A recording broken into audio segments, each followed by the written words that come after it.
Welcome to your Creative Brain, a British Library event in partnership with UCL Neuroscience and the Blind Summit Theatre. My name's Alan Sudlow. I'm part of the Science Research and Engagement team at the library. I wanted to say a few quick words about inspiring science and then give you some very interesting housekeeping and then hand over to your host for this evening, Professor Vince Walsh. This event is part of the library's Inspiring Science season, and we hope tonight's event will do just that, along with combining a few of the other things mentioned up there on the slide. With a strapline for Experiment with Ideas, and Inspiring Science is an annual celebration of science at the British Library with our values at heart. It's aimed at public audiences. It brings to life, we hope, scientific concepts and issues through an inspiring series of events and activities. Just to say that science is part of our culture, and that's what Inspiring Science celebrates. I'll just hand over to your host for this evening, Professor Vince Walsh, in a second. Vince is based at the UCL Institute. I'm just hearing people's ringtones go off there. UCL Institute for Cognitive Neuroscience, and is interested in many aspects of brain function, particularly perception and cognition. Vince stimulates people's brains as part of his research, and hopefully he'll be doing some of that tonight with you in our exploration of creativity. So over to you, Vince.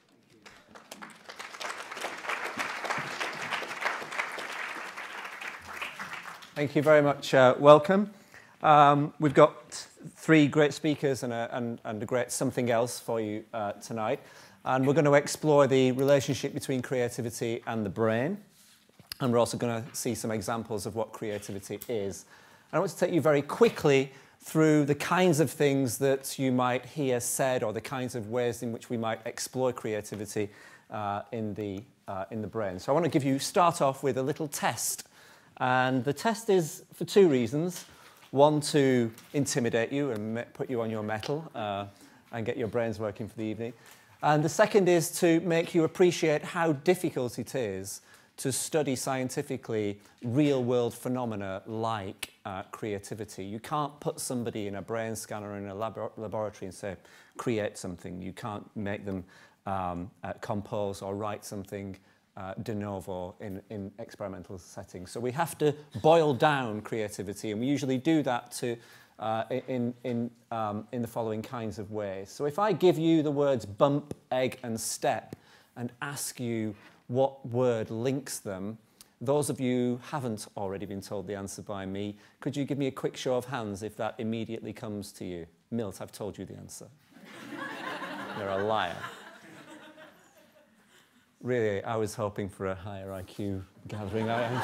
Frankly, really, that's so disappointing. Okay, even undergraduates get this when we put them in an experimental setting. And the answer is goose. Goose bump, goose egg. Oh. And what you do in this kind of experiment is you measure people's brain activity for a couple of seconds before the letters and the words are shown on the screen. And then you ask them afterwards. There are two ways of this coming to you. One is it can just come to you and you say, oh, of course it's goose. You have a flash of insight. And the other way is you can start going through all the words that will connect with bump. I don't know, big bump, little bump, hairy bump, somebody stop me. Until you get to goosebump, and then you think, yes, I've worked it out. And you ask people, how did you work that out? Was it by insight? Did it just flash into your mind, the answer? Or did you logically work it out? And then once you know how they did it, you can look at what their brain was doing before the words were given, and you would do so using something like electroencephalography, put lots of electrodes on people's brains and look at the frequencies of activities in the brains. And we would see that there would be activity in specific brain areas, the parietal cortex. It doesn't matter which area of the brain is important right now, but alpha frequencies would be particularly important if you're going to have an insight, if you're going to solve a problem. So that's the kind of way that we boil things down. And I think you can see it's taking something very, very complicated, trying to simplify it, and we lose a lot in doing so. And I want you to bear that in mind when we're thinking about what we can do. The other kinds of ways in which we study creativity, or really anything generative, is to say, well, how many uses can you think of for a brick? Or how many uses can you think of for a memory stick? Or perhaps something else. And before we go any further, I want to give you a good example of how somebody might creatively solve this problem. And we're going to ask the question, how many uses can you think of for a table? And to help us to do that, we've got Blind Summit. I thought it would be a great idea tonight. Of course I did. It was my idea to do it, so I thought it was a great idea. I thought it was a very creative idea to start the evening on creativity with what is, I think, one of the best examples of creativity I've seen in the past 5 years. When I saw them a few months ago, they blew me away. And I'd like you to welcome, to show us how many uses we can make of a table, the Blind Summit Theatre, please. And now, for those of you that don't know, and you probably already do know, but I am in fact a very sophisticated sort of puppet. I am very sophisticated sort of puppet. I am in fact a 3-man operated Japanese bunraku style tabletop puppet with interchangeable parts. Yeah. Well, all that means essentially is that I'm operated by 3 people. I live on top of a table, and I can change all my parts. Oh, yes, madam, all my parts.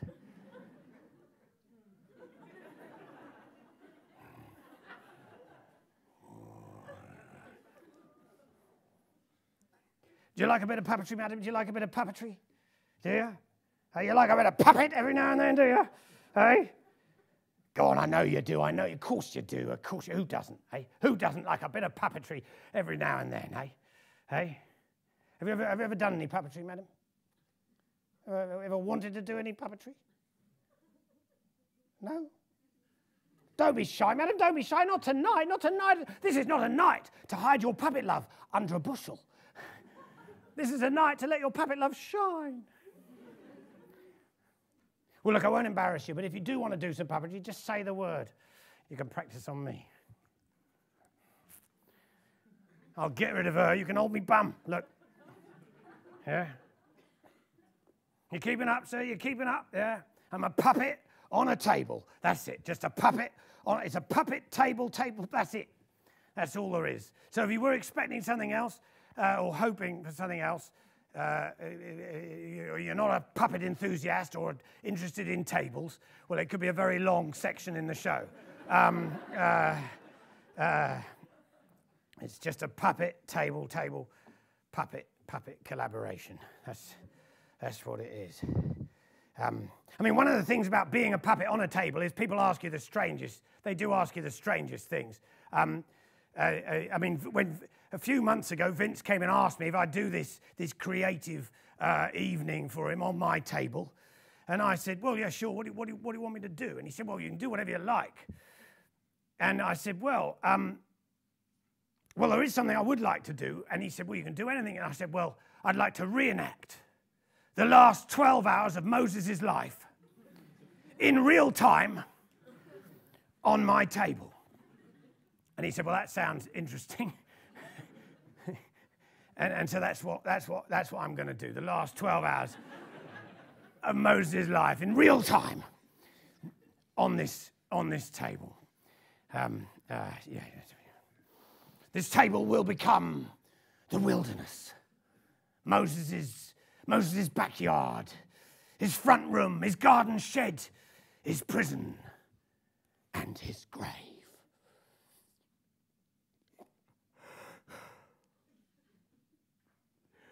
Awesome. Well, let's begin. The last 12 hours of Moses' life in real time on a table. I'm just getting into character.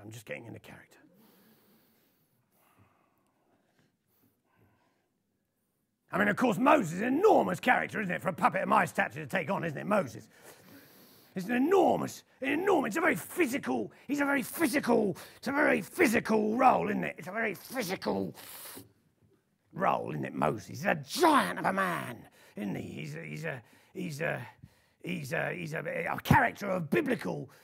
Well, he's in the Bible, isn't he? He's in the bloody Bible, isn't he? He's a very physical role, you know. And puppetry is a very physical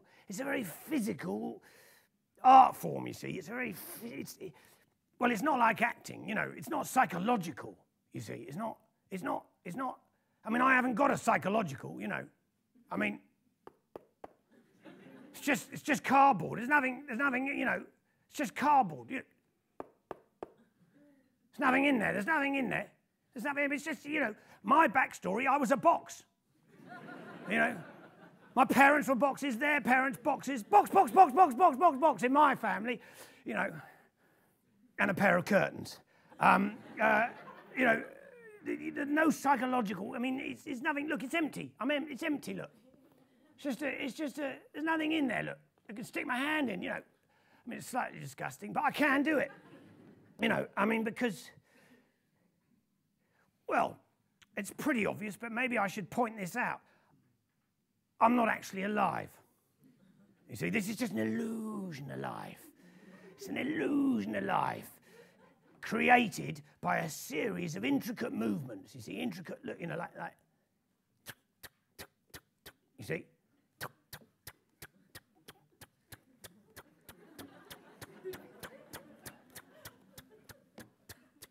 Just breaking it down for you,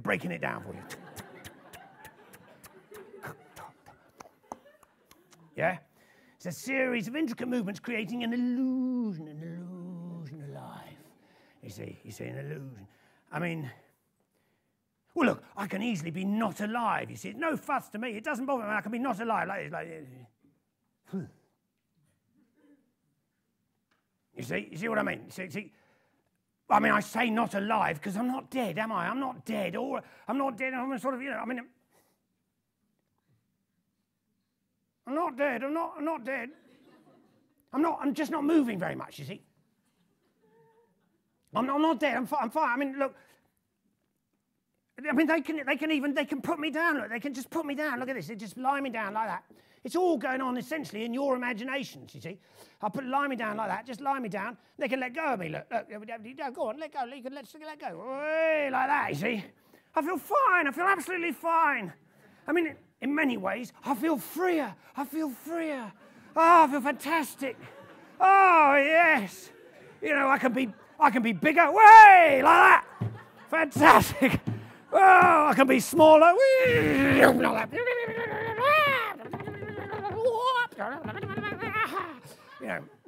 I can dance, I can sing, I can live the dream.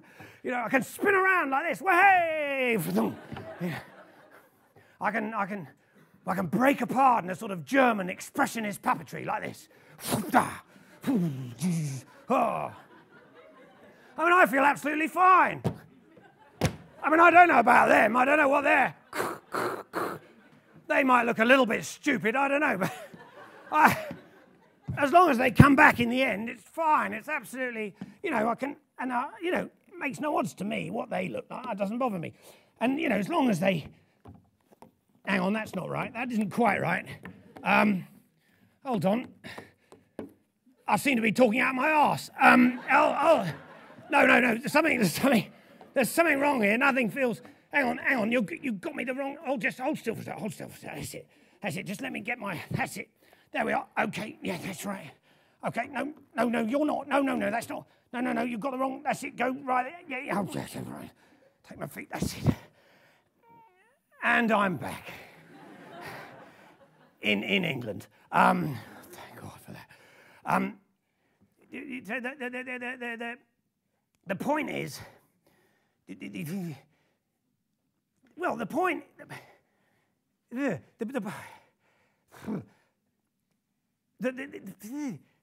I mean, it's difficult to think of the words, isn't it?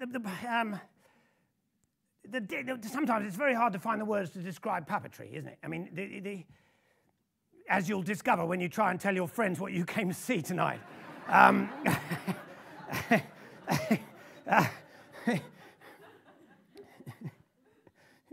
Well, it was a puppet on a... It was just a puppet on a table. Is that all? Doing the Bible for 12 hours? Was that fun?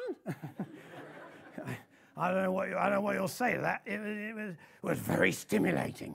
It's very stimulating. It was. Well, I don't know what you'll say. The point is, it's very physical. It's a very physical art form. It's a physical. Well, yeah. Let me explain a little bit about how this is done. Let me just explain to you how this illusion of life is created. Well, like I said, I'm being moved by three people. Mark here is holding my head and my left hand. Jess is on my right hand and holds my bum. That's for you, madam, if you want it. And Nick is on the feet. Hello, Nick. Ah, there. And they're improvising. You see, they're improvising, but they're following three basic rules. Focus, breathing, and fixed point. Now, let me explain those to you. First of all, focus. Focus is a theatrical term. It refers to what you're looking at on the stage. What makes you look at me and not at them, hopefully. And it has two parts. There's what I'm looking at. For example, you, madam.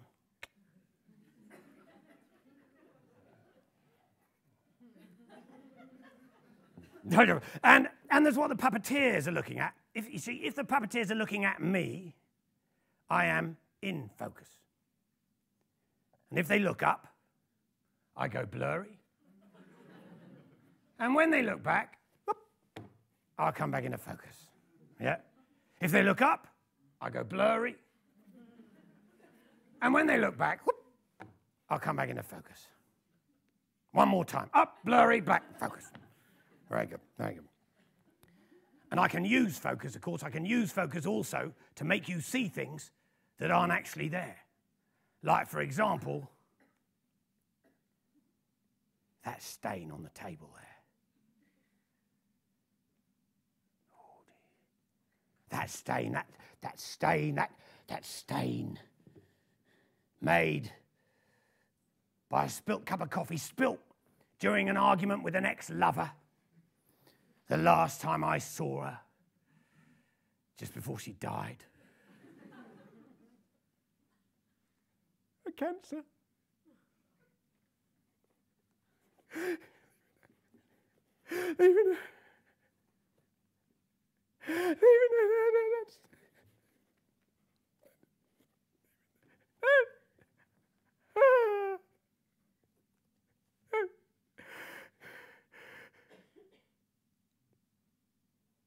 There's nothing there. There's nothing there. Don't worry. She didn't die of cancer. There's nothing. She didn't die of cancer. She didn't die. It was a heart attack. She had a heart attack. She was sitting there having a cup of coffee. It was a beautiful day when suddenly she was.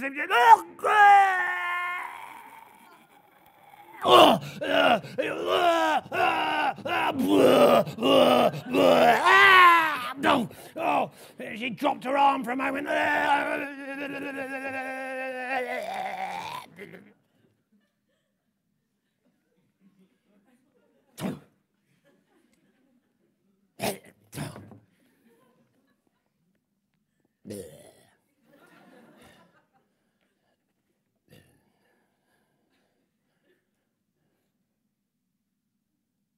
not really.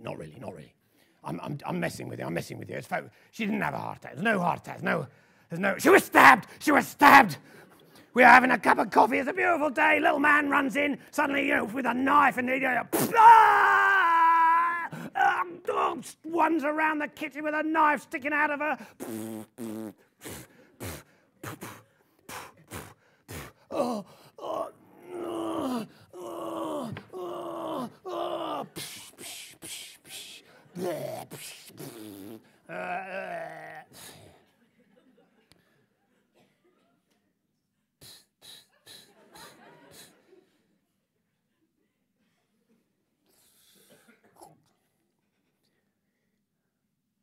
No, not really. There's focus. It's just focus. I'm making it. It's just there's nothing there. There's no stain. There's nobody died. She's fine. She's living in Paris. She's. What's going on with my? You having a bit of trouble with my hand there? It's fine. Oh, that's all right. You sure you got it? Yeah. Very subtly done. I nearly didn't notice. Fiddling around my arse. Anyway, she's fine. She's living. She's got, yeah. Anyway, so that's focus. That's focus. That's the point. Focus. Secondly, then, breathing. Now, why does a puppet made of cardboard and cloth need to breathe? Good question. Thanks for raising it. Well, breathing is the beginning of all movement. All movement begins with the movement of breath. And the movement of breath has 4 parts. Let me demonstrate that to you, and you'll see what I mean. So I breathe in. I hold. I breathe out. And I hold. In, hold, out, hold. In, hold, out, hold. And that's a basic movement. I can add other movements to that. For example, a leg. What's this here? Yeah?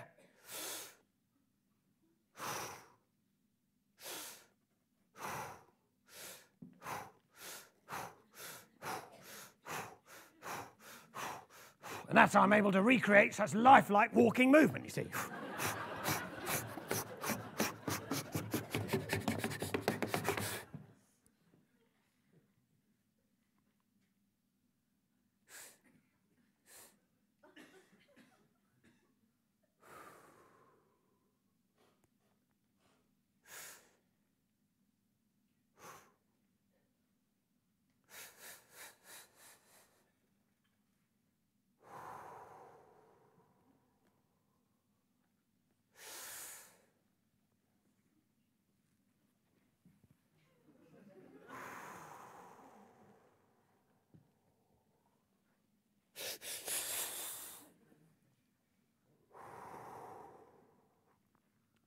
Moses in Space.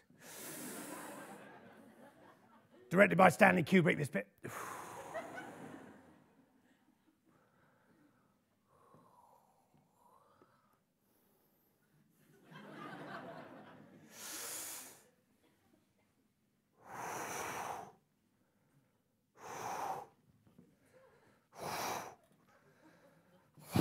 Blimey. Oh. Oh.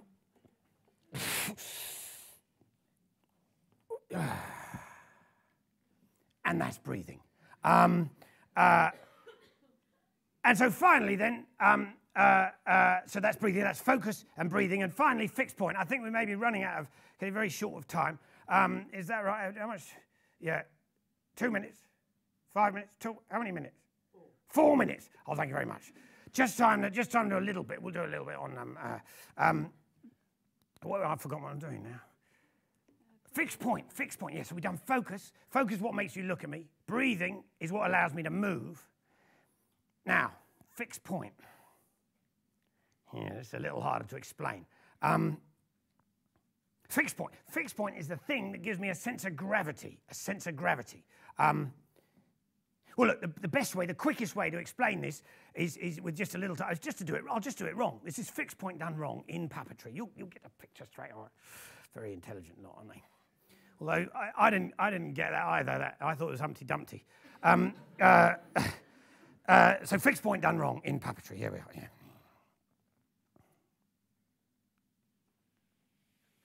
Yeah, you can see it, can't you? You can see what it is. It's quite cool in a way, but it's unrealistic, and it's unrealistic. It's a little dangerous sometimes, you know. Hey! Hey! Okay, well, yeah, okay. Wait, ooh, hello. Ooh, yeah. yeah, just quite, yeah. Oh! yeah. Oh, I feel sick. Oh, dear. Oh, dear. Yeah, okay, right. Oh, blimey, it's not the way to finish, is it? Oh, not quite. No. Oh, dear. I'm sorry, madam, I didn't want you to see this. Oh, dear. I think it's those sandwiches that they gave us. Oh, dear me, I shouldn't eat just before a show. I feel just all that. Oh, dear. Oh, yeah. And oh dear, yeah. And you can do special effects with fixed point if you dare. I'll just show you one to sort of finish off with. This is walking against the wind.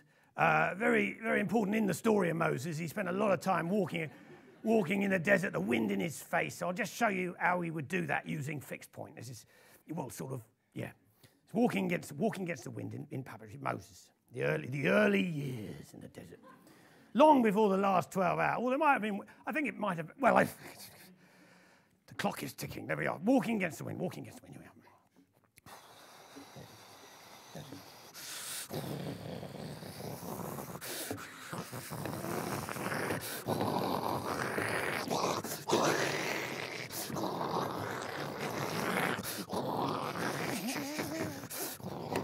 Why, God, why?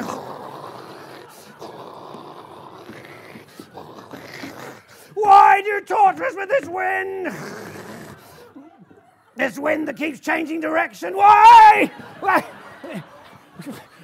All right, that's it. There we are. So that's walking in the wind. Hey! Oh, bloody hell! Hey! Oh, bloody! Ow! Oh, Lord!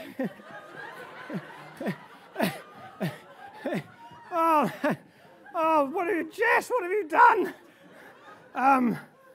Now.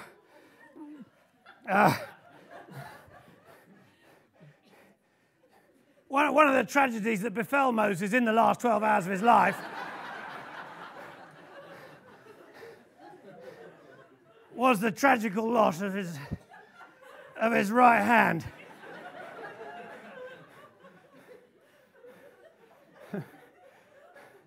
Owing to it not being glued on properly.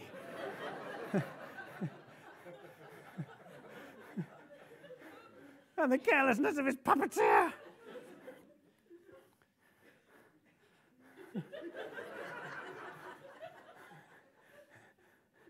It's not funny. It could change the course of biblical history. That's the hand I was going to lead the Israelites to freedom.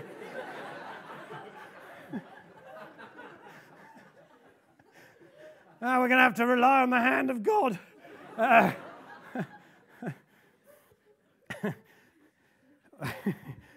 don't have time to really say.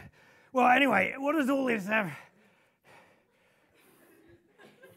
Creativity often relies on accidents, happy accidents. Well, what does all this have to do with creativity? I don't know. I'll leave that to the brain boxes. What do I know? I'm just a puppet, a one-handed puppet.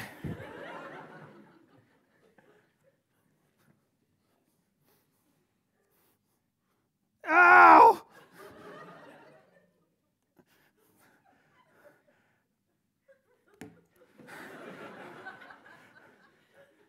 I'm just a puppet on a table. Thank you very much for listening. Good night. Oh, thank you. There you got it. Thank you.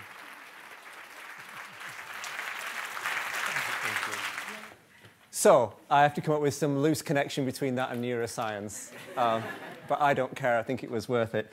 The reason I wanted you to see that, apart from the obvious reasons, is that it contains just about, one of the rare examples of just about every element of creativity, the years of work and expertise that's gone into it, a concept behind it, trial and error, getting things wrong, still getting things wrong after all those years, improvisation. And when we're talking about creativity in the brain, if you think about that experiment that I showed to you at the very beginning, think how minimalist and how narrow that is, and how far does that get us in explaining something like what we've just seen. And I think explaining something like what we've just seen is the serious business of creativity. And it's a serious challenge to ask whether neuroscience actually is up to that. You know, we can do some very clever things, but the question is, can we deal with something like that? Can we deal with a mindless, empty-headed piece of cardboard and curtain? I don't know. But luckily, there are 3 eager academics who just love following things like that now, who are going to talk to us. And the next speaker is Arthur Miller, who's Emeritus Professor of History and Philosophy of Science at UCL, at my institute. Amongst his books is Einstein Picasso, which was nominated for the Pulitzer Prize, which is why I'm reading this. I didn't want to get that wrong. And he has a new book coming out called The New Avant-Garde, Dispatches from the Edge of Art and Science. Arthur, welcome. Thank you. And you can have your slide advance. I was worried about that. Okay. Okay, well, thank you. Well, that's certainly a hard act to follow. I've never followed a puppet before, but I'm certainly not Moses. Tonight I'm going to speak about creativity in art, and creativity in science. Clearly a subject with a wide range. And let me begin by saying a few words about creativity. What an idea. When does that light go on? We all have the capacity to be creative, but what exactly is it? Well, I think creativity can be defined quite easily as to produce new knowledge from already existing knowledge. Creativity is essentially problem solving. Pretty unromantic, but that's what it is. It couldn't be anything else. If you want to be famous, you need a great problem, like look for a new theory of space and time, fix the morass in Afghanistan, play Rachmaninoff's Concerto No. 2, invent a new vacuum cleaner, or solve the problems that we come up against every day. And it is in this way that we can improve our creativity. We could learn how to solve problems better. But how does this all work? And this is the $64,000 question. We have perceptions or information coming in, knowledge coming out. What goes on in between? How can we fill in the question marks? That is to say, what is the structure of the mind? And what I believe is that we can't do this by speaking about generalities. What we have to do is to speak about individual cases. And tonight I'm going to speak about a few cases of big C creativity. The creativity of an Einstein, a Picasso, a Richard Feynman. And what one does in this sort of situation is look for commonalities amongst them so that we can learn better how we can become inspired to be more creative. Let's say that we have a problem. We have our problem to solve. And well, let me actually go back one. Terrible thing, but I will. And we're walking down the street, and suddenly the solution pops into mind. We may not be thinking of anything in particular. We may not be thinking at all. But suddenly the problem emerges, and as some people have muttered famously, aha, eureka, it came to me in a flash. And what we're immediately reminded of is Archimedes stepping into the bathtub, displacing water, and realizing a way that he can test whether the crown made for his king is pure gold or adulterated with silver. The great polymath Henri Poincaré had an idea suddenly, and he wrote it down on whatever piece of paper was at hand. Scientists do this sometimes. This is a true back-of-the-envelope calculation. Einstein, one day talking to a colleague, realized suddenly that the crux of the situation that was blocking him in his work in 1905 was the nature of time. And what emerged from that was the theory of relativity. Picasso goes to an exhibit in 1907 in Paris of African masks. He has a revelation. He's shocked. He has an epiphany. He realizes that what a mathematically inclined friend had been telling him about geometry led him to solve the problem that stopped him, which was how to project from a fourth spatial dimension onto the two-dimensional plane of the canvas. Now, how does this come about? How do we do this? Do we just wake up one morning and think of a scientific theory, a great painting? Well, what happens is that we go through a period of conscious thought, and as every experienced researcher will do, when they get stuck, they will cease work on the problem, but they cease work only consciously. The intense, passionate desire to solve a problem keeps it alive in the unconscious, where it can be worked on in ways not possible in consciousness, owing to barriers and inhibitions thrown up there, and then hopefully the illumination or solution will emerge. Another facet of creativity, as in the words of the great Danish physicist Niels Bohr, An expert is a person who has made all the mistakes that can be made in a very narrow field. In other words, don't be afraid of making errors. Let me talk now about science-influenced art. And I say science-influenced art, not science-inspired art. I don't mean an artist who goes out and reads about Einstein's thinking and is uplifted to solve the problem that he's working on in art. Let's look at Picasso. In 1907, in addition to realizing that mathematics was needed, he also realized that developments in science, technology, and mathematics were critical towards his creating a radically new art form. This became known as Cubism, which would be the most influential art movement of the 20th century. And this is his a masterpiece of 1907, Les Demoiselles d'Avignon, in which the seeds of Cubism are sown.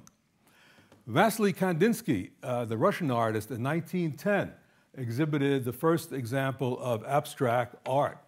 And Kandinsky was inspired by another result of relativity theory, E = mc squared, that the equation that became the icon of the 20th century.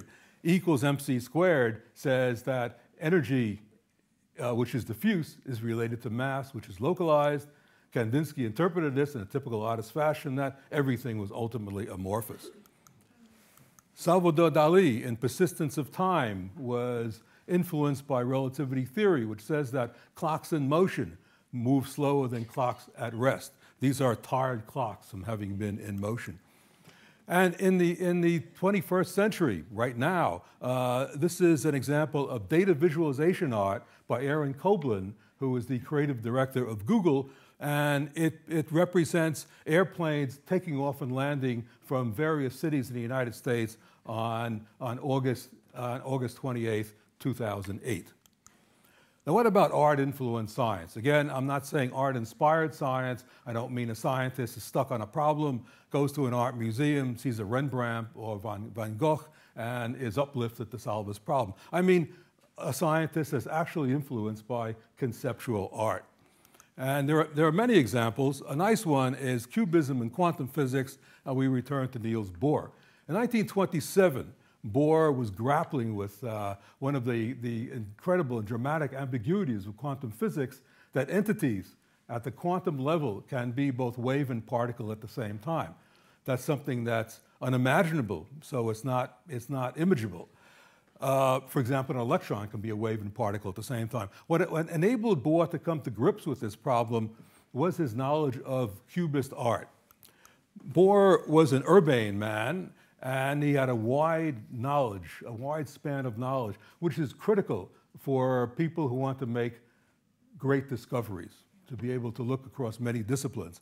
And in a book that Bohr read, written by two Cubist artists, Jean Messenger and Albert Gleitzes, on Cubism, he was struck by the following passage: "A Cubist painting represents a scene as if the observer is walking around it in order to seize it from several successive appearances." This is a painting by Messenger. He did it in 1912. It's entitled Le Goûter, Tea Time. It's a bifurcated woman sipping tea from a bifurcated cup. How you look at her, that's what she is. So, an electron is a wave and a particle. That's a fact.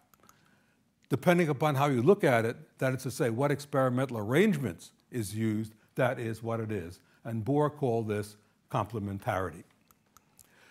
Let's look at aesthetics in art and science, aesthetics as a driving force in art and science.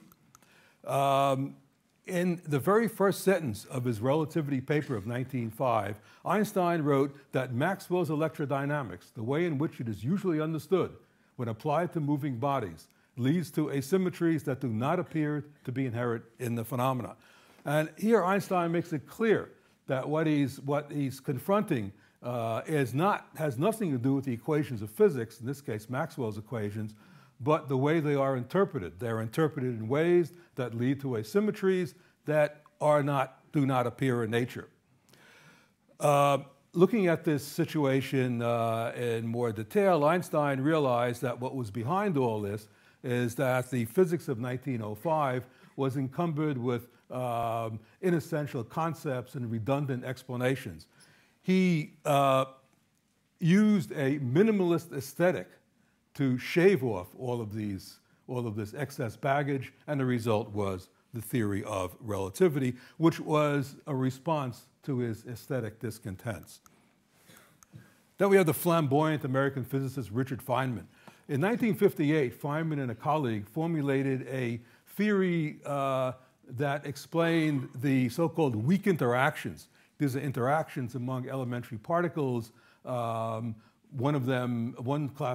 sort of these interactions is radioactivity, familiar to us all. Feynman recalled of this theory, there was a moment when I knew how nature worked. The theory had elegance and beauty. The goddamn thing was gleaming. By elegance and beauty, he meant that he believed that the theory was generalizable to other interactions besides the weak interactions, for example, to electromagnetic interactions amongst charged particles, and indeed that came to pass. Feynman's passion here is interesting because the theory predicted a certain experimental result, a very important prediction, and it disagreed with data. Feynman's reply was, the data are wrong, and they were.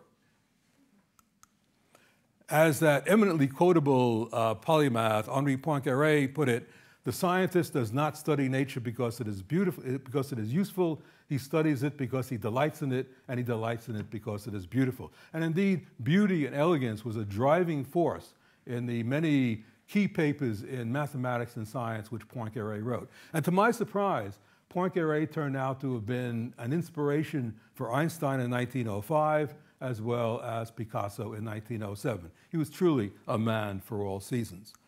Let me return to aesthetics in art and science for a moment.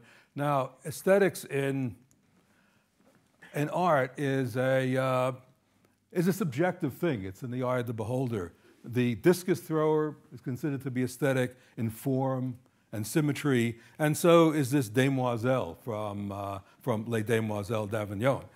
But what about this? This is considered to be a beautiful equation.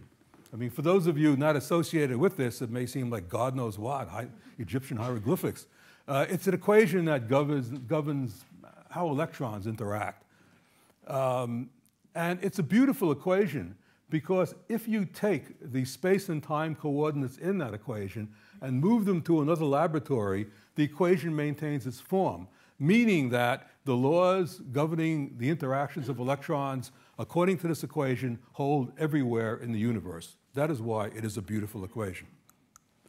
I'd like to illustrate something with Einstein and Picasso. It's something I found with many highly creative artists and scientists, that at that nascent moment of creativity, boundaries blur between artists and scientists, and they both think along the same conceptual lines.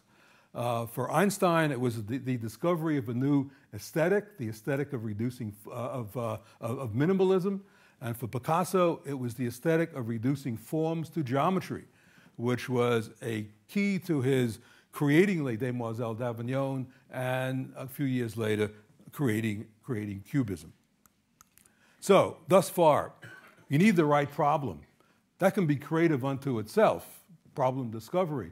Most scientists and most artists work on problems, and artists are researchers, just like scientists, work on problems that everybody else considers as a nuisance, as something that has to be solved. Every so often, somebody like a Galileo, a Newton, an Einstein, a Heisenberg comes along and discovers a problem. Work hard to prime the unconscious thought so as to allow, hopefully, for the solution to emerge. Don't fear errors. More details on the question mark another time. I want to finish off by saying a few words about the issue, can computers be creative? This sometimes strikes fear into people with Terminator scenarios in their minds.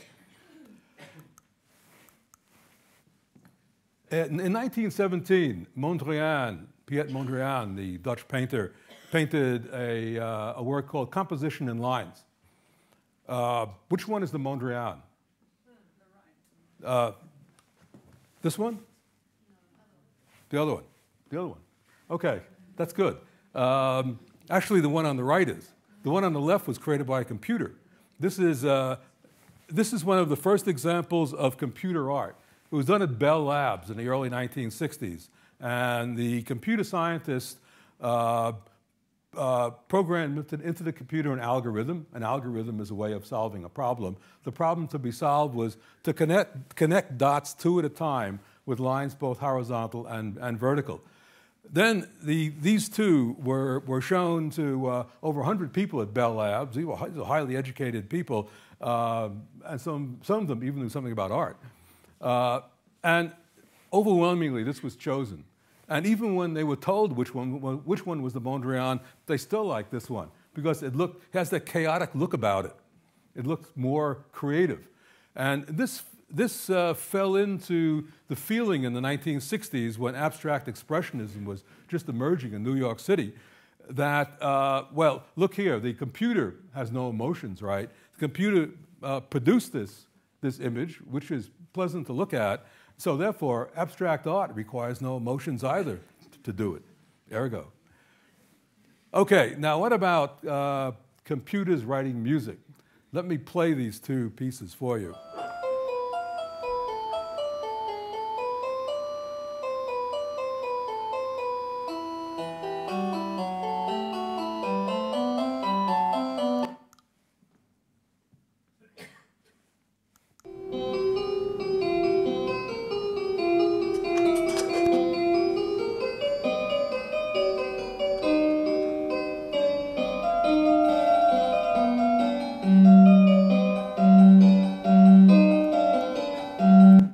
Which one's by Bach?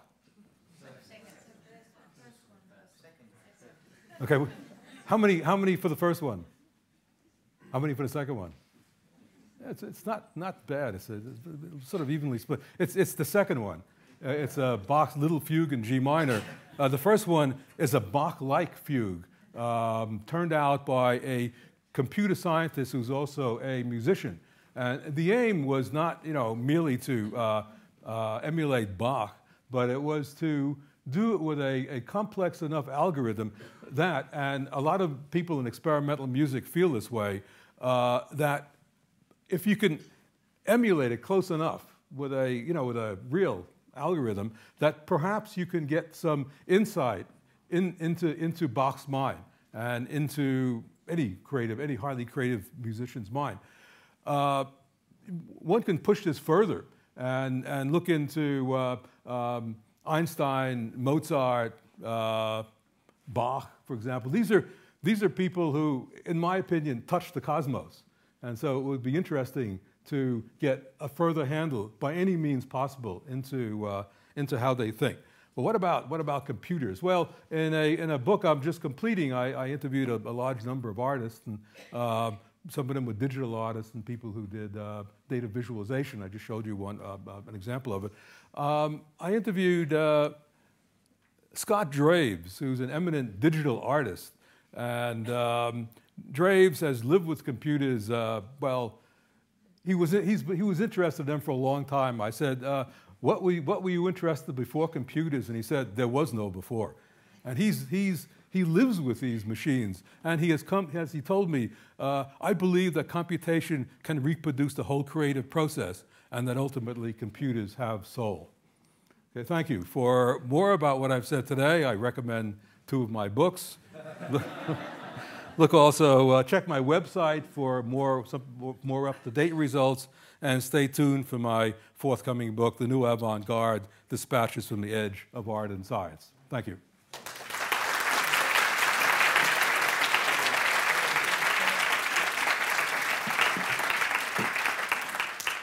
Thank you very much, Arthur. Typically uncontentious. So we have a few minutes for questions for Mark from Blind Summit and for Arthur before I tell you what to do in your gin time. So is there any questions? Anybody got any questions for Arthur or for Mark or for Moses?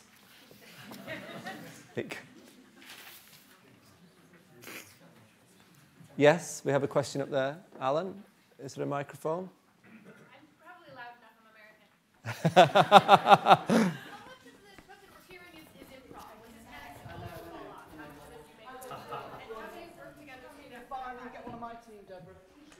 I'm American. It's the whole show.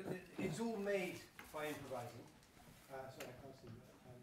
Yeah, hi. So the whole show is made by improvising and sort of grown in front of an audience. Okay. And when we feel we've got things that are right, we try and get them right again. So we try and keep them.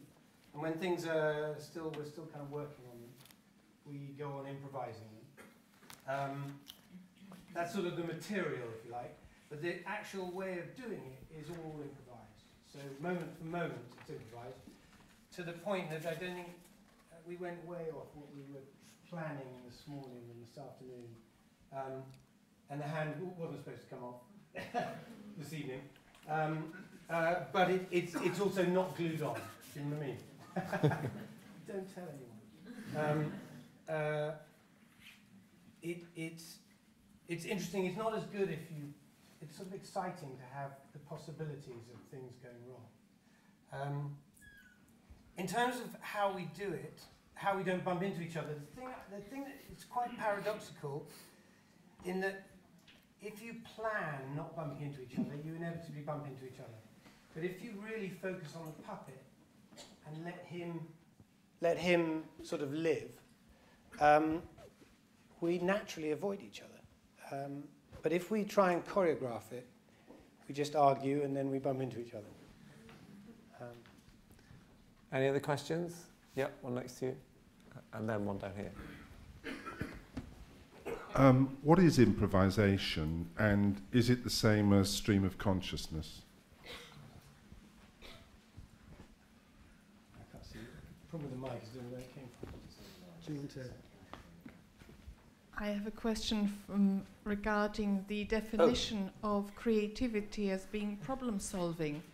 What about people who can't help themselves being creative? What about people who sometimes are creative and they are not aware of a problem? Do you think that there is still a subconscious problem solving going on? Yeah, or is there creativity just for pleasure? I don't know. Well, creativity just for pleasure is writing music or doing a dance. That's essentially, there's a problem involved in that also, to do a dance in a particular situation. You're standing on a stage. How are you going to do it? How are you going to manipulate a puppet? And what's very important here is to note with respect to the music that I played, that those fugues are extremely rule-governed things. And it is, especially at the beginning of a fugue, as you move into a fugue, the musician has more of an opportunity to improvise. But what I want to say in all this is that it's amazing what you can do within a set of rules. Even those people who are helplessly creative, if you like, can go through periods of extremely intense productivity. Bob Dylan would be a great example. Somebody said he wasn't touched by the hand of God. God kicked him up the arse. And he had years where things just poured out of him. But he'd solved, if you like, in Arthur's terminology, he solved a problem that could be, he found solutions that could be applied over and over and over again. But even then, he came to a break in his creativity and had to solve problems anew, which accounts for the 3 or 4 different phases of his career. I think it still fits into that framework of having solved a problem. It's how generalisable you solve the problem initially, and then you use that formula as you move along. But we stepped over the first question on improvisation, I think. Yeah, so do you want to repeat it? You lost the microphone, that was all. Yeah, I was just interested in what you were saying about how you learn to work together in some sense through imagining the spirit of the puppet, I think. But you also referred to improvising, and I just wondered whether you saw practice and rehearsal coming into improvisation at all. And I had a sense that when you were the voice of the puppet, that it was a bit like stream of consciousness, and I just wondered whether that is the same as improvising. Yeah, gosh, I mean... Oh, come on, that's really easy. Improvise. Yeah, well, you know, it's a really interesting thing. One of the things, I mean, I can tell you things about it. I'm not sure I can answer the question in a way. I can tell you some sort of things that come to mind. One is that that I was an actor. And as an actor, I find improvising very difficult. And for some reason, with a puppet, I've found it easier, and it's kind of unlocked me as a, and I think all of us probably, we're all three actors essentially. And Nick's in fact a designer, but with some acting training. And we've, so the puppet unlocked something, an ability to improvise. And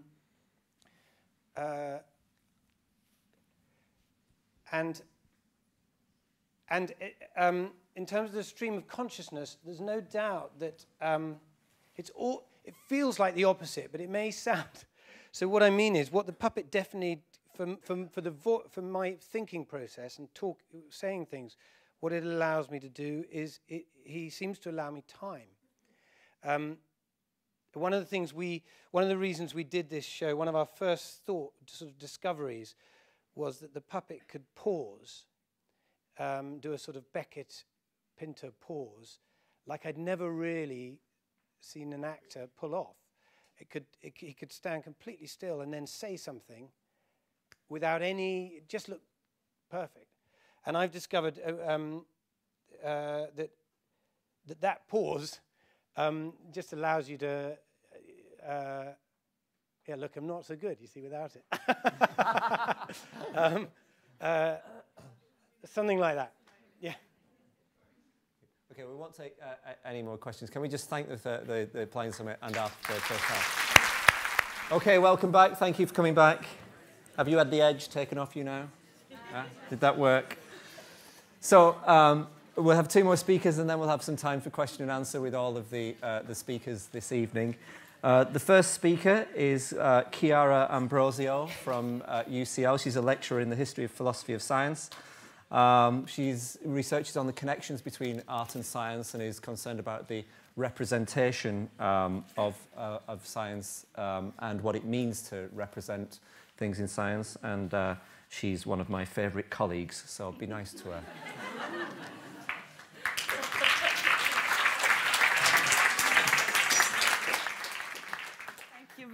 I am wondering how am I going to pay for this gentle introduction.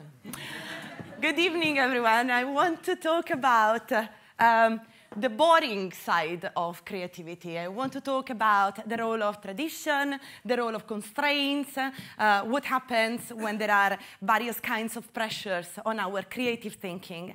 And I want to do this with an eye back to history. I want to look at what happens in the backstage, in fact, of products of creative efforts that mark the history of a field, such as, and this is the case with this image. Just a quick show of hands. How many people have seen this image before? Only in the mirror. Okay. Okay, now this is good. This is good. So this is an image from actually an anatomy atlas, an atlas of anatomy. People were studying anatomy by using images such as this. It is by an anatomist called, well, it is in an anatomy atlas put together by Bernard Siegfried Albinus, an anatomist, an 18th century anatomist. And the kind of guiding principle at the basis of this kind of this way of doing anatomy is that instead of looking at individual instances, what Albinus wanted to come up with was, in fact, a visualization of the ideal body. So the rule that he would apply to his anatomical images was, let's not study individual men. The study of anatomy has to be a generalization from individual instances from nature. And that's exactly how he explains it in the book. He says, and as skeletons differ from one another, not only as to the age, sex, stature, and perfection of the bones, but likewise in the marks of strength, make, and beauty of the whole, I made choice of one that might discover signs of both strength and agility, the whole of it elegant and at the same time not too delicate, so as neither to show a juvenile or feminine roundness. That's because women didn't enter into anatomy, they just didn't count, up until much later, nor on the contrary an unpolished roughness and clumsiness. In short, all the parts of it beautiful and pleasing to the eye. For as I wanted to show an example of nature, I chose to take it from the best pattern in nature. And the choice of the best pattern in nature is very much an 18th century ideal. So you will find it in anatomy atlases like Albinos Atlas, but you will also find it in botanical atlases. It is a little bit of a representative idea. Let's select the best pattern from nature for our, in order to find guidelines for our scientific investigation. And the idea is that once we have this ideal, then we can go out in nature and find more and more instances of that same idealized representation. Now, this is the kind of formal side of the story, okay? So Albinos takes all the credit for his atlas. But the truth is that Albinos couldn't actually come up with these images. What he needed was, in fact, an artist collaborating with him. And the artist in question is called Jan van der Laar. And people very rarely mention this Dutch artist, who was, in fact, one of the most skilled illustrators of his time.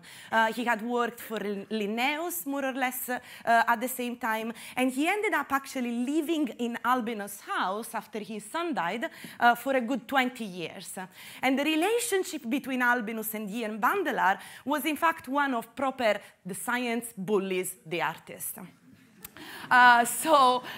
In order to come up with the idealized skeletons, the poor Jan van der Laar had to essentially spend many, many hours and deal with a very complicated system of double grids.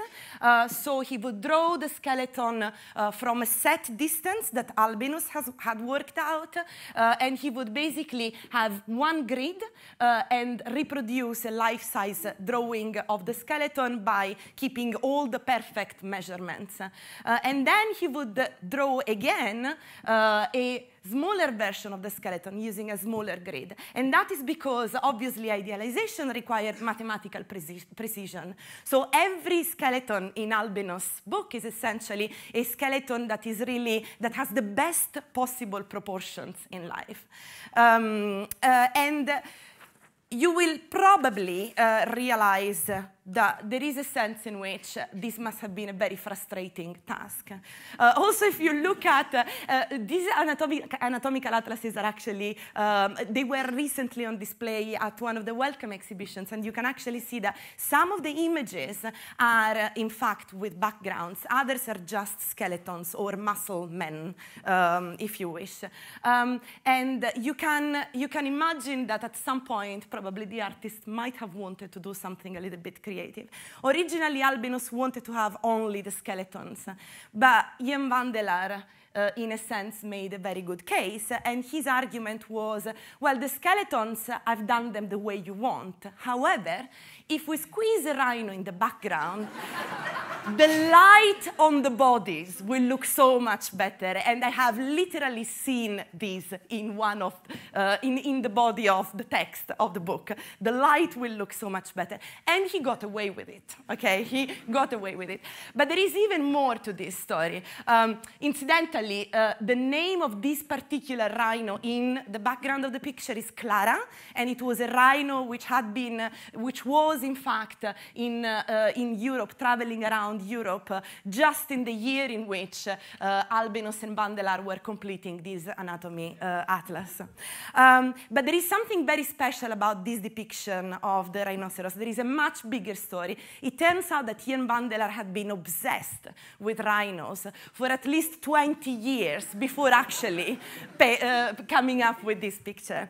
And the story goes, well, there is a very established tradition about how we represent rhinos, and it goes all the way back, in fact, to Albrecht Dürer. So this is a 1515 representation of a rhino. It was based on accounts from explorers that would come back from Africa or India, and they would just talk about the roughness of the skin of the rhino. And depending on whether they were in Africa or in India, they would say the rhino is an animal with one horn or with two horns, because obviously there is a difference between the the African and Indian species. So the funny thing about this particular image is that Dürer places one horn, which is for sure going to be there, and then because there was a certain ambiguity, the other horn ends up spuriously at the top.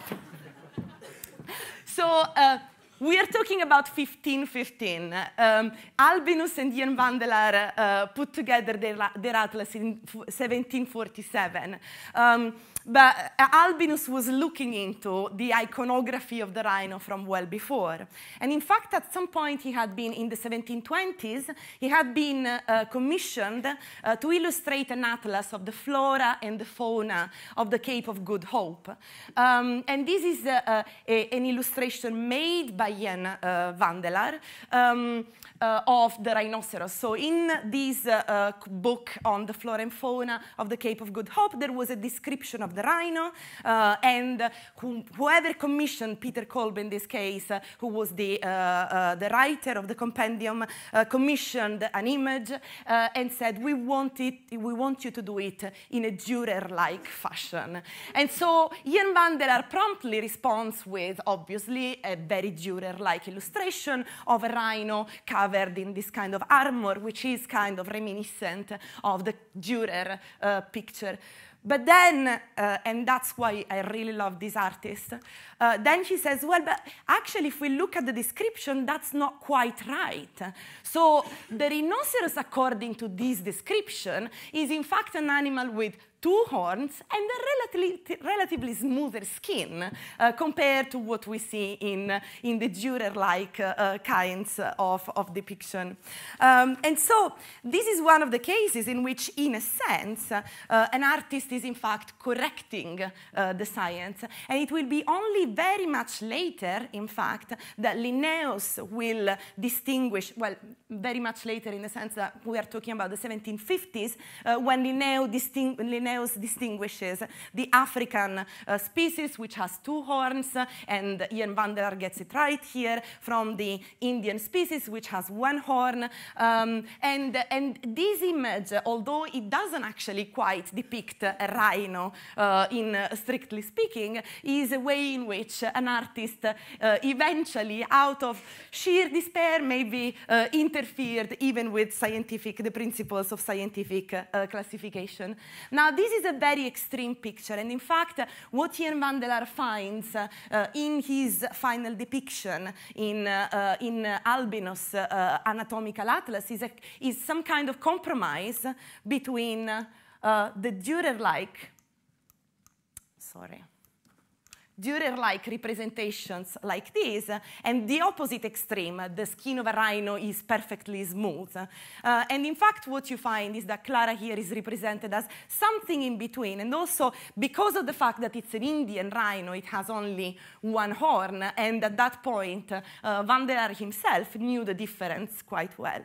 And the nice thing is that it's not just that he gets away with inserting something completely external in the background of the drawings, but he also finds a formal justification that Albinus himself decides to include in the book.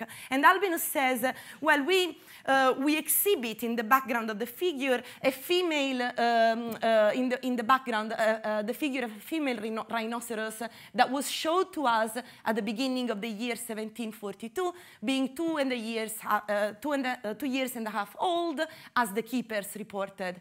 We thought that the rarity of the beast would render these figures of it more agreeable than any other ornament resulting from mere fancy. The figures are just and they are proportionable to the human figure. So for Albinus, it was acceptable to have a rhino in the background because the measurements eventually all added up. But yet, what he's saying here is, I am betraying my principles because that rhino is a particular female rhino observed in a particular particular year, and that was going completely against the kind of idealizing principle that was the basis of his skeletons. So, I mean, I want to problematize this idea of creativity, and I want to say, first of all, there are wonderful creative things that happen when artists and scientists work together, and sometimes these wonderfully creative things come from the constraints that are imposed on our modes of representing things. They come from frustration. Sometimes creativity is about feeling a bit frustrated and wanting to do something else.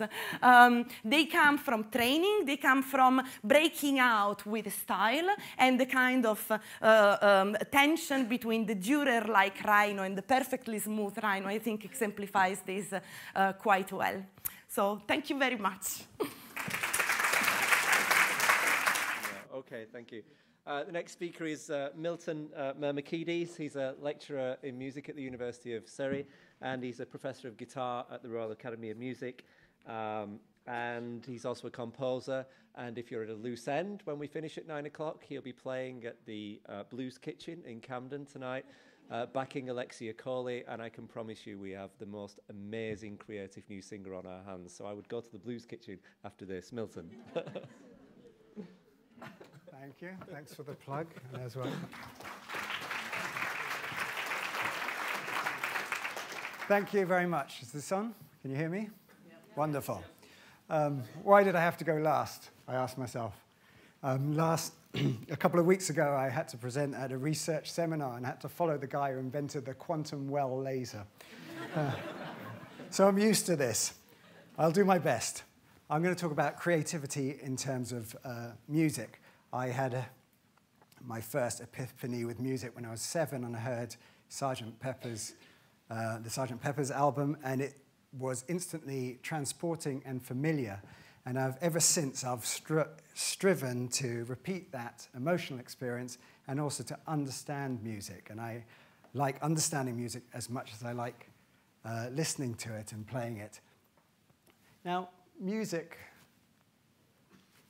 yes. Music has been around for a long time. This is a very early instrument. It's 40,000 years old, and it is carved out. It's a flute carved out of a tusk of a woolly mammoth. So we've been making music for a long time, and in a lot of different places. There's so many cultures that make music. This is a representation of Africa. If you're wondering what these colors are, the yellow one is India, the blue one is the UK. That is the whole of the United States on the west, just to give you a sense of scale when it comes to Africa. And even today, there are 3,000 separate musical cultures in sub-Saharan Africa alone. So with this much music going on for so long, you would be forgiven for asking these sorts of questions. Has all the music been made? But let's forget about the good and the wigs part. Has all the music been written since we've been playing music for so long? And I've been asked this several times.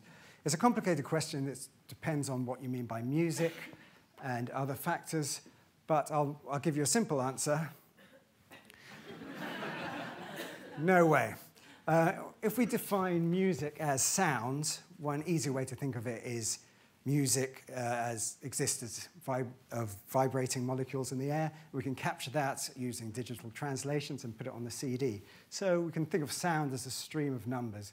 And if we think of a CD library, which had all possible CDs, all combinations of those streams of zeros and ones, and we just started stacking them together, how high would our CD library go? Well, it would get to the top of Everest. Vince has probably been there, and would extend up to the moon, and past Saturn, and to the edge of the universe. But when it hit the edge of the universe, it would circumnavigate the entire universe, but not once. It would circumnavigate the entire universe so many times that if you had a marble for every time it did so, you would fill the entire universe with marbles. But not once. You'd fill the entire universe with marbles as many times as there are seconds since the dawn of the universe. But not once. And don't get me started on DVDs. So But let's forget about sound. Melody is what we care about. That's what we think about when we hear melody. Music is melody, the great themes. You can get these books, 10,000 themes. It's online. You can search all these wonderful, pure music themes. You'd recognize the one at the bottom. So if we have a very limited set, 12 notes, 1 octave, 12 chromatic notes, let's not split the octave in any further ways, and a few rhythmic ideas, how many possible 6-note melodies would there be? Oh dear, billions.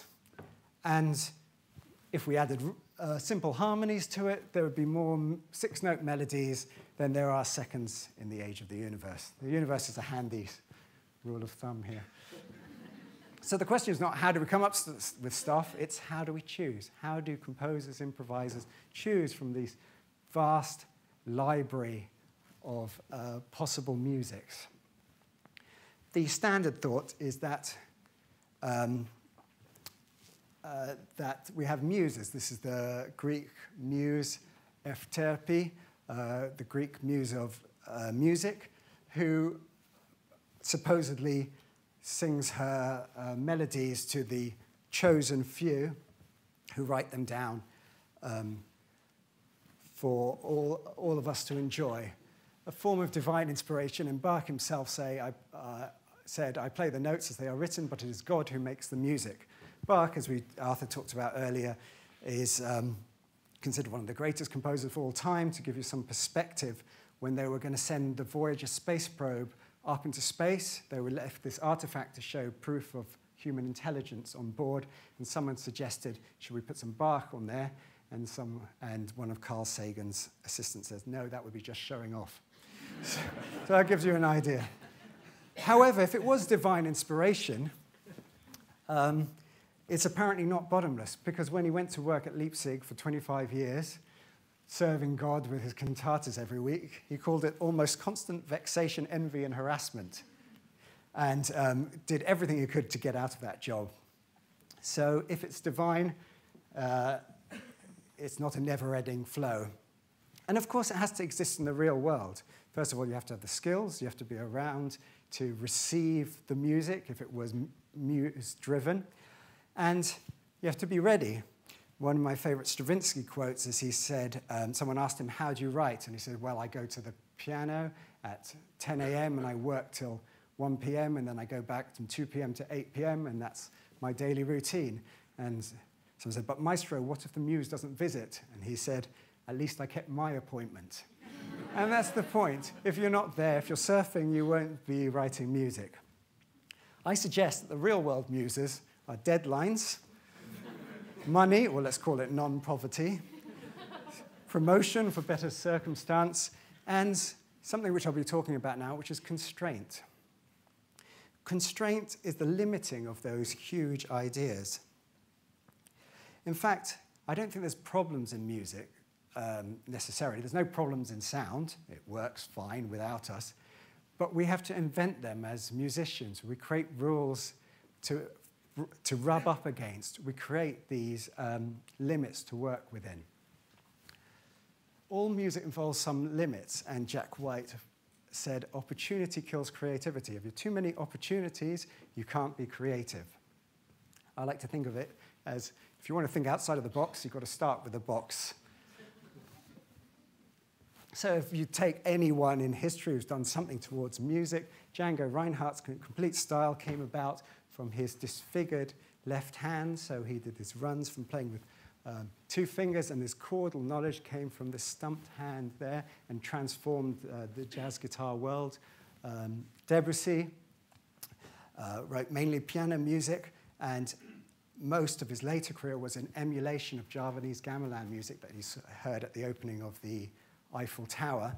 The Javanese gamelan music had strange scales and tunings that he couldn't emulate on the piano with his 10 fingers and the limited note sets, but his whole style is an emulation within those constraints.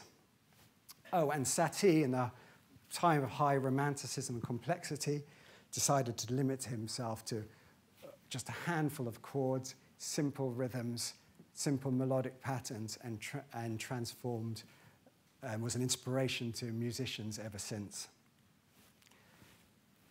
So I would say creativity, inspiration, and music are the result of a hard-earned skill placed in the right limiting circumstance.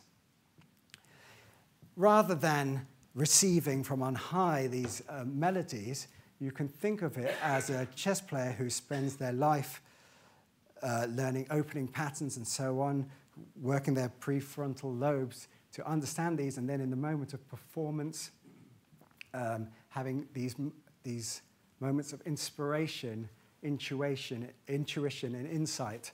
Similarly, a tennis player will play 20,000 backhands a week, but in that moment of competition, he can forget all that learning so that the true insight and inspiration can come about. As Charlie Parker said, learn the rules and then forget them.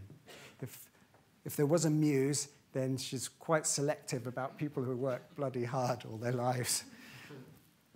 And in fact, this is mirrored in neuroscience. Recent research into jazz improvisers suggests that when they're practicing improvisation, working on it, their prefrontal lobes are engaged. During improvisation, they're released. The judging spectre, which governs our thought, the gatekeeper of our subconscious, is released from duties so that the whole brain can have this free moments of inspiration. And in a way, a lot of composers and improvisers gain their insight through purposeful distraction. You know that feeling when you're hunting for that crossword clue and it only comes when you look away or think away. Composers and improvisers are trained self-distractors. There's a locked door of our subconscious, has been said, and how do we unlock it?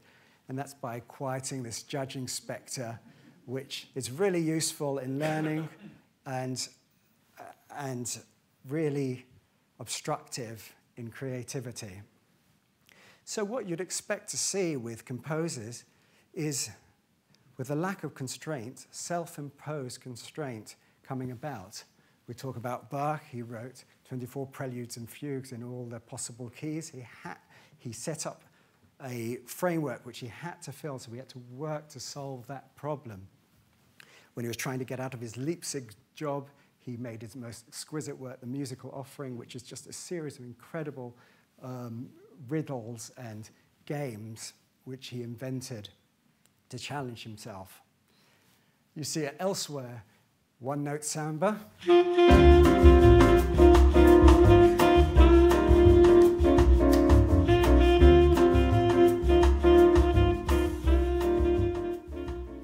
So we're stuck with one note. What do we have to change? We have to make a nice syncopated rhythm. We have to make the harmony, make that one note really interesting. There's actually a long history of this forced constraint. Cryptograms, I don't know, some people know about this.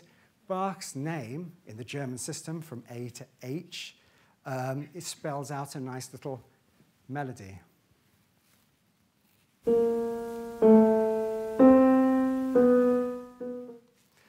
This four-note melody actually appears in his work on purpose as a way of limiting his material. Most famously appears in the counter melody on his deathbed as he was dictating his Art of the Fugue. And that inscription says, at this point where the composer introduces the name Bach and the counter subject to this fugue, the composer died. So don't do that. Keep it in the upper voice. We can learn from this. And this idea of that Bach as a tribute to him has appeared in many pieces. Here's Liszt's Fantasy and Fugue.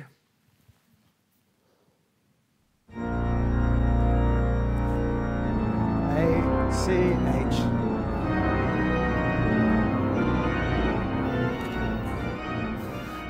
Pretty heavy, and on a light note, the French composer Poulenc, his valse improvisation.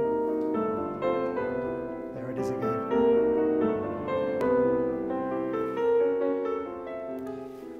But that's only one way to use the name. In fact, Arvo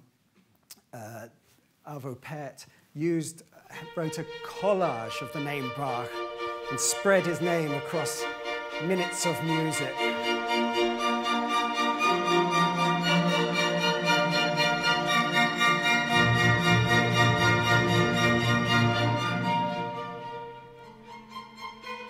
There's the A.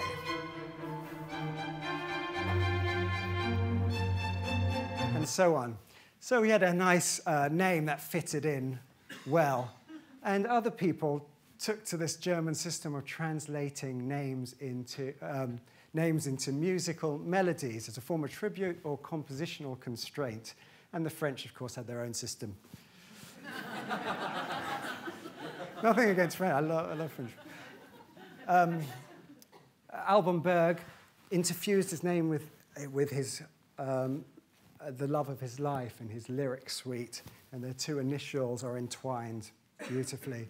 Arnold Schoenberg took the first and key ingredients of his name to create his motif in Seraphita. Haydn has a lovely, quaint melody, which Ravel uses in his minuet on the name of Haydn.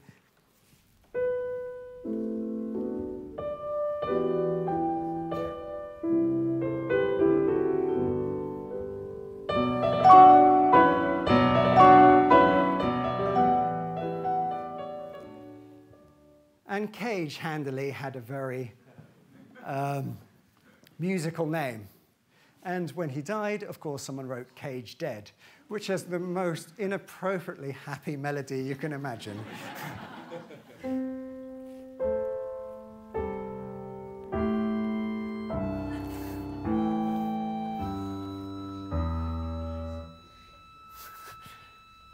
And one of my favorites, you may know this, but not know its origins, Shostakovich's String Quartet, number 8 is his name, the first 4-note motif.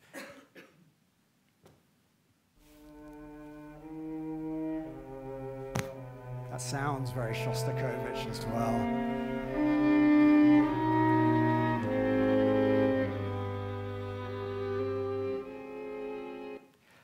How am I doing for time? 10? Okay. I wanted to really quickly, I've got a guitar here because I thought we should give someone's name a go. What's your name, please? Mabel. Mabel. So, German or French? let's go with the German system. So, Mabel. Hopefully this guitar will work. So, M, A, B flat, A.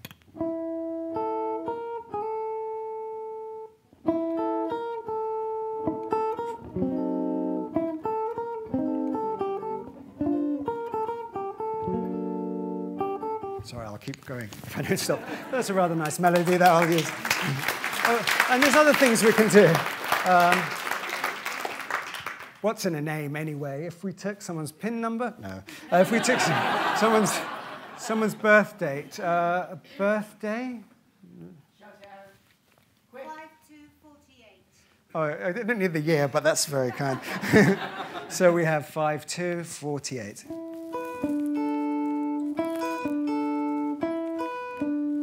What's nice is that you could use that harmonically as well. 5, 2.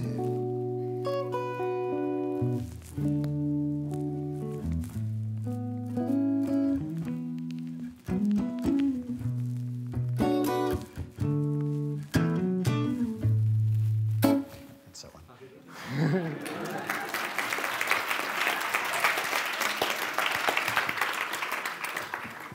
I'll stop there because, trust me, you don't want this to go on. So, actually, where's this? There we go. So we can translate anything into music, essentially, and be limited by certain melodies so that our subconscious can work on the other stuff. We're distracting that judging spectre so we can get on with something. If you asked me just to play anything just then, I would be blinded by your intimidating eyes and not think of anything. But having that is easy. Villa-Lobos, not very well known, but probably the most famous Brazilian composer of all time. He's on the money. I mean, he's on the notes, not his amazing. He is on the money. And when he moved to New York in the 30s, he was struck by this amazing skyline that he saw there. And so moved was he that he wrote it out on graph paper with pictures on the vertical axis and time on the horizontal axis, and wrote his New York skyline melody. And I'll try and follow it for you.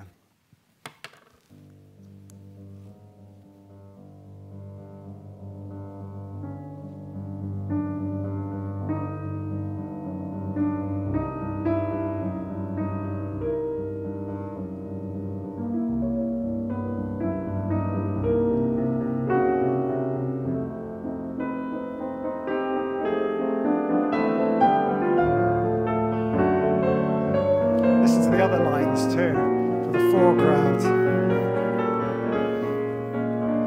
You can go and check that out. New York Skyline Melody, Villa Lobos. And so if we can do that to names and birthdays and pin numbers and skylines, we could do it to pretty much anything. In fact, Rilke, the poet-philosopher, talked about in his Primal Sound of 1919, translating the coronal suture, which is the seam that connects the two skulls of your head, our heads, because it resembles a phonographic needle. And he says, what would happen if we tricked a phonographic needle to play that suture? What feelings would arise? Incredulity, awe, fear, reverence, and which of those feelings prevents me from naming this primal sound? And if you look at it, actually, that's an electron microscopic image of a gramophone groove. You can see that it was quite perceptive. So I did that and turned this contour in various ways into musical sound. Here's a little excerpt for it.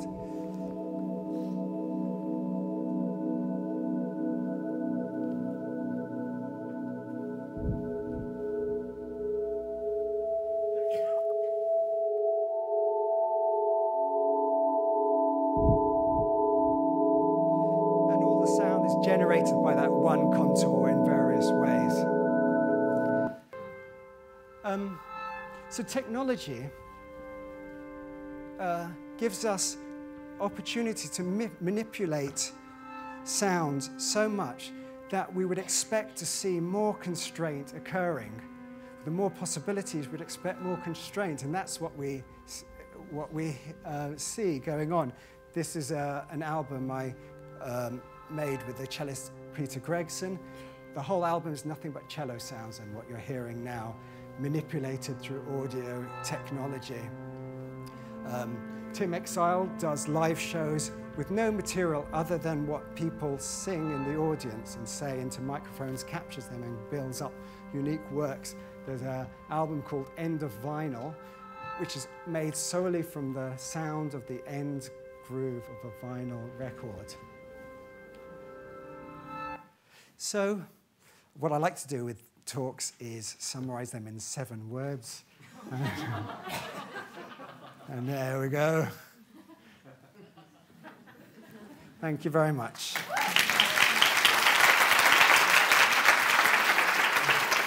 Okay, so I'm going to invite all 4 speakers, or sorry, 3 speakers and 1/3 of a puppet back onto the stage to take questions. So if you guys can come up and take your seats. So what we've heard from Milton just now is about the importance of constraint, and he actually said that he didn't see that music was, or sound in particular, was a problem. You heard an approach from Arthur looking at how scientists and artists might be seen to be creative in a very, very similar way if you take a problem-solving approach. You heard from Chiara how artists and scientists can somehow work together and sometimes maybe shouldn't be allowed to work together. We exemplify that.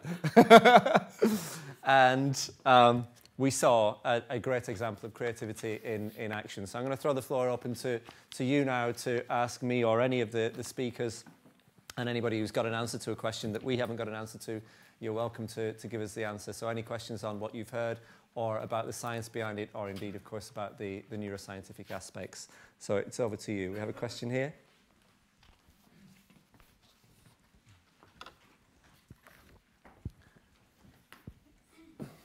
I'm interested because I was thinking as you were speaking, all the examples that came up were of, really well-known people who'd been very successful thanks to their creativity. And I was interested in your thoughts about how much the people who are listening to that or who are benefiting from the results of that creativity kind of come into that process.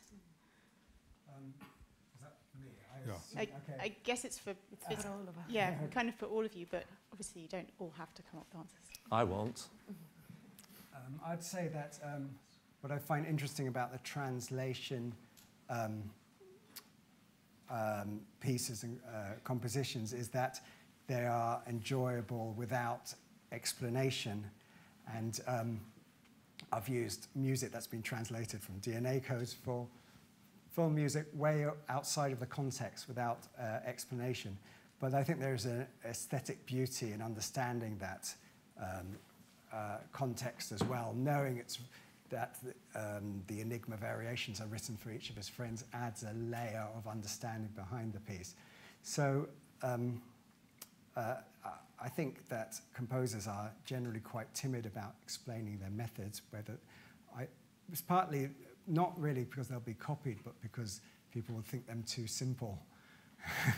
And so I think there's not enough talk about the process involved, because it's usually a lot simpler than one, and people are led to believe. Well, scientists do write about their creativity. Of course, after the fact, it's very unusual to find a scientist writing about their creativity while they're actually doing the work. So that has to be examined historically. But there are some certain scientists whose accounts you can trust, and they're of great interest. I'm thinking about the receiving end in my case as how eventually that particular image was used. It became one of the most iconic images in anatomy, and it remained one of the most important ways of training other people to do anatomy for over 100 years to follow. So, I mean, there is a sense in which the breaking with a tradition eventually establishes another tradition upon which the receiving end eventually builds so that they can break it again. So there is a sense in which the interpretative side of that picture is important, and that's why it has to be looked at in a historical sort of fashion, and that is what eventually gives you the interpretation side of that story and what kind of creativity then that image prompted in other people. If I understand your question correctly, you want to know about whether scientists give any rules for creativity or something like that? Because what is generally the case is that scientists like Einstein or Galileo or Newton or Heisenberg, when their creativity was for that specific time, and it's no good 10 years later. People have moved on, looking at different problems. But what you could gather out of what they say is that a large amount of knowledge was necessary. These were not the sort of people who just sat at their desk and scribbled out equations. They played around with knowledge. They played around with knowledge also from lots of different disciplines. Yeah, thank you. Question at the back. The question at the back as well. Have we only got one microphone? Have we any more Americans?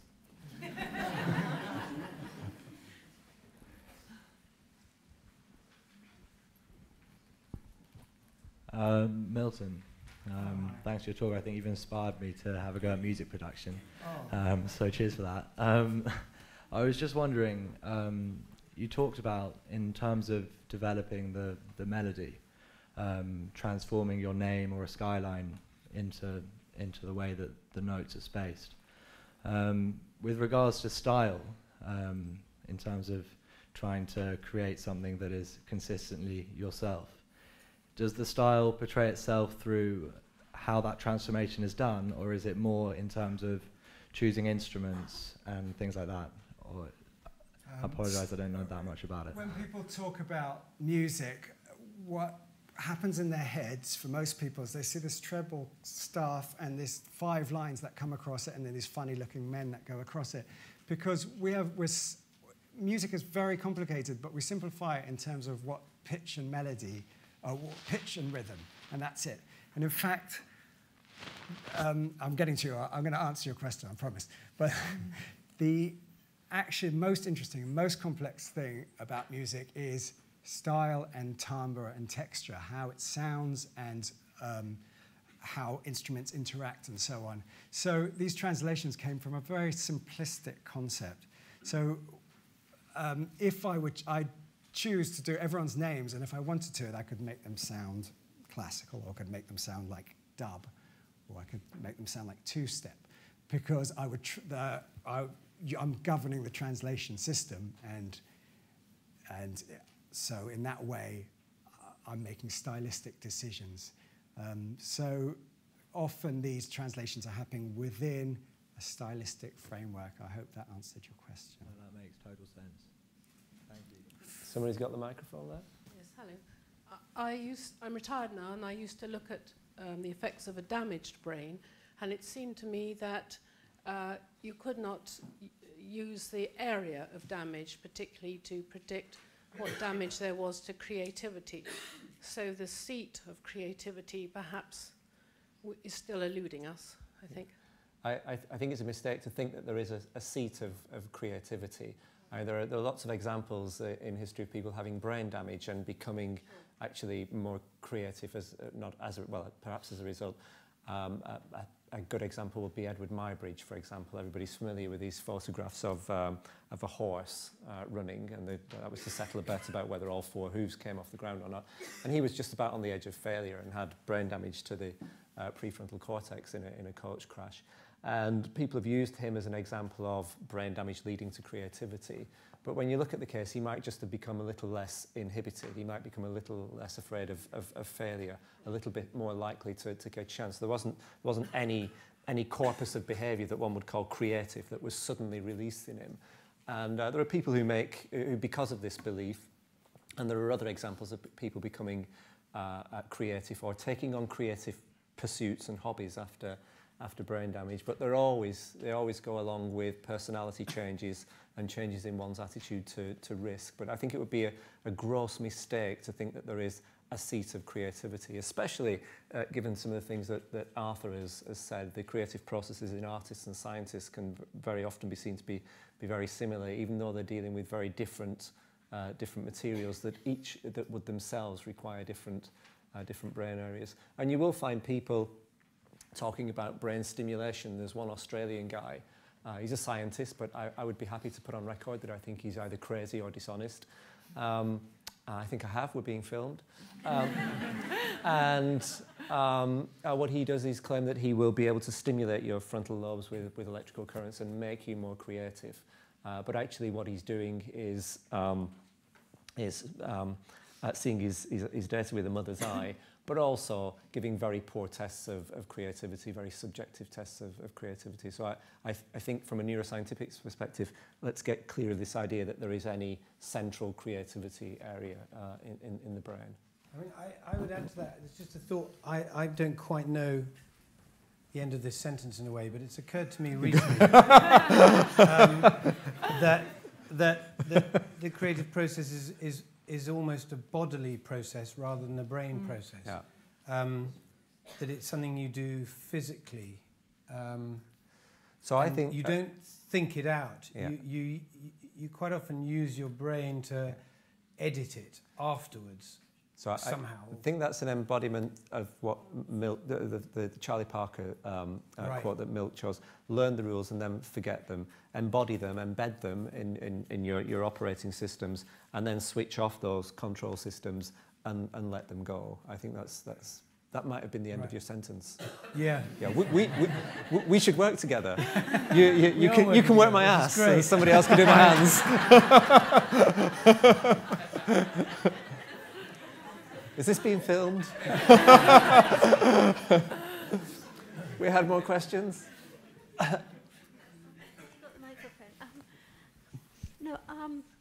That's with the microphone? It's on. Go on, louder, closer. Be creative with the microphone. Hello? Yes.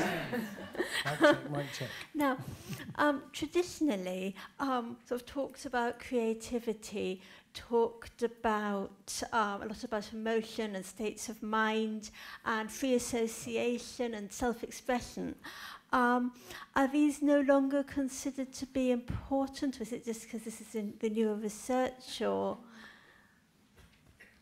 Well, it's still important to be sure. Everything is important. I mean, we don't know what's going on, really, so everything that you can pull in that is on your agenda, so to speak, you apply.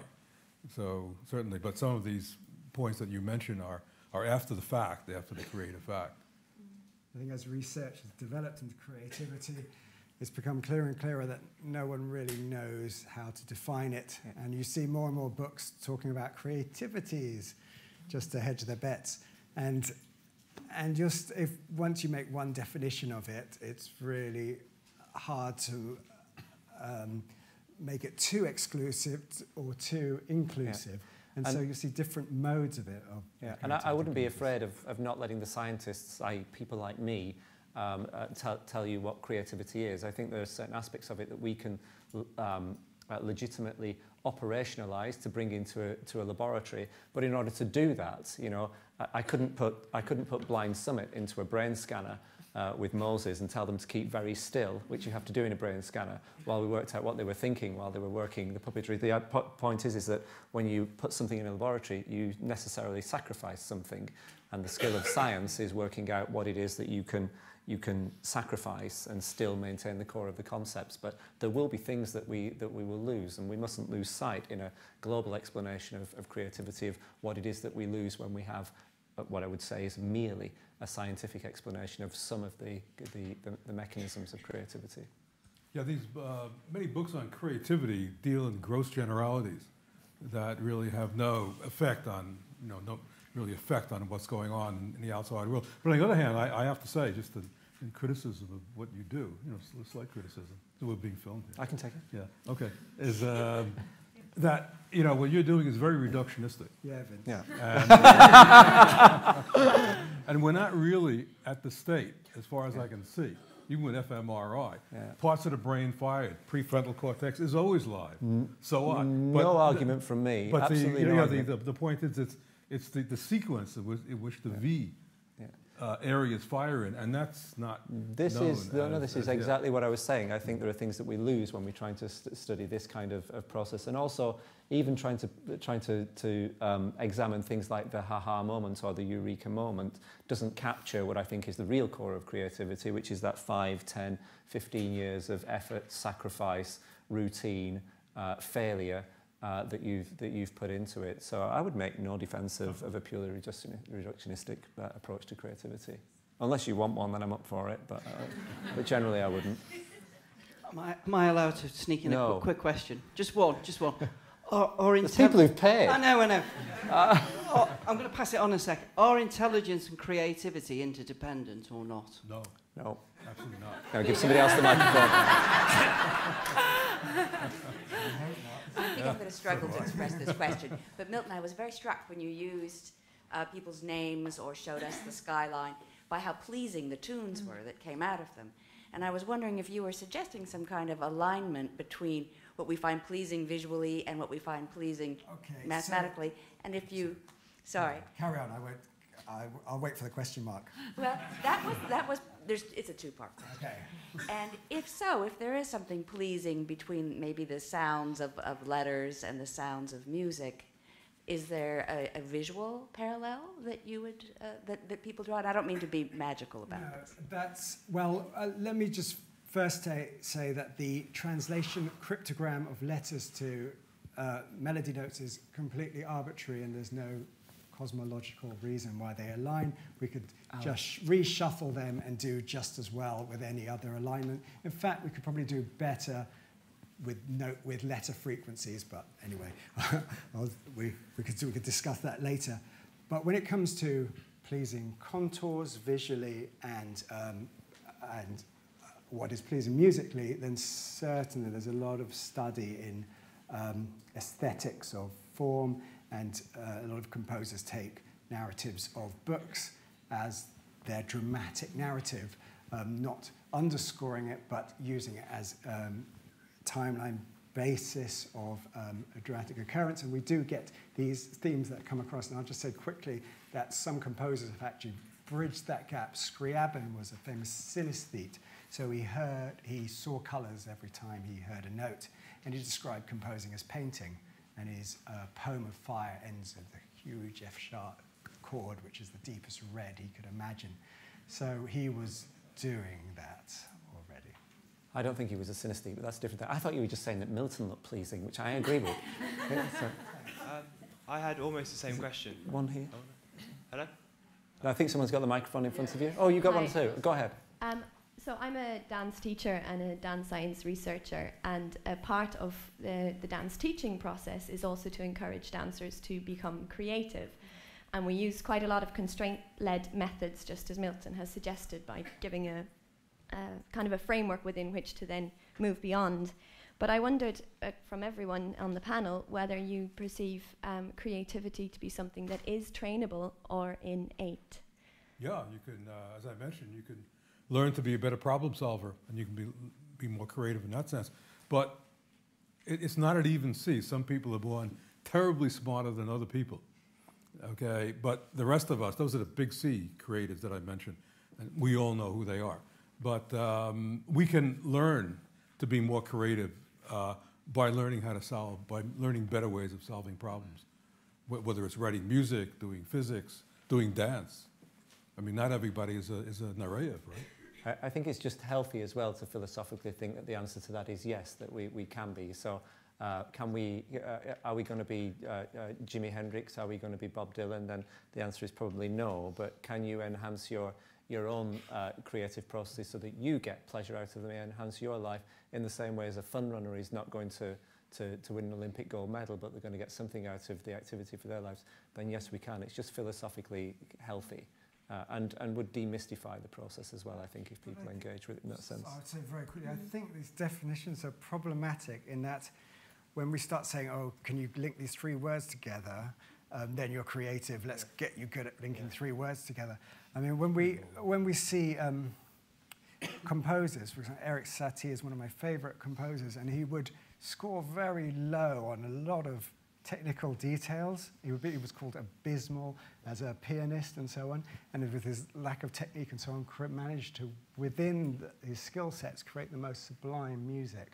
And I'd like to think that everyone is capable of that with passion and dedication. Yeah, we just said there's no correlation between intelligence and creativity. Yeah. You've got to have a minimum level of intelligence. I mean, you get very few creative people who can't read without their lips moving, but once you get above an IQ of 120, there's really no advantage of having more IQ points in a creative sphere. I think it's more to do with whether you can live with it. I mean, I think everyone can be equally creative. It's just that you may not make a living and you may not enjoy it, and it may make you miserable, and it probably it's will. True. Having the ideas is I don't think the actual process is terribly special. I mean, one of the things that struck me was the thing about the computer, that computers have soul. And I was interested that he didn't say have a soul, because have soul is a slightly wishy-washy version of have a soul.